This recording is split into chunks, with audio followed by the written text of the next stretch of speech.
বন্ধুরা, আমি রোজ আমার ল্যাপটপটি এইভাবে গিয়ে শাটডাউন করি, কিন্তু আমার ল্যাপটপটি প্রপার শাটডাউন হয় না।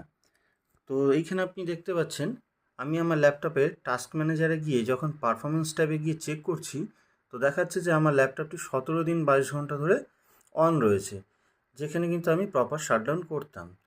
তো এটাকে রিজলভ করার জন্য কি করতে হবে, আপনাকে যেতে হবে কন্ট্রোল প্যানেলে। তো তার জন্য কন্ট্রোল প্যানেল সার্চ করতে হবে। সার্চ করে এখানে জাস্ট পাওয়ার বলে সার্চ করবেন। পাওয়ার বলে সার্চ করলে এখানে দেখুন change what the power button ডুতে ক্লিক করবেন।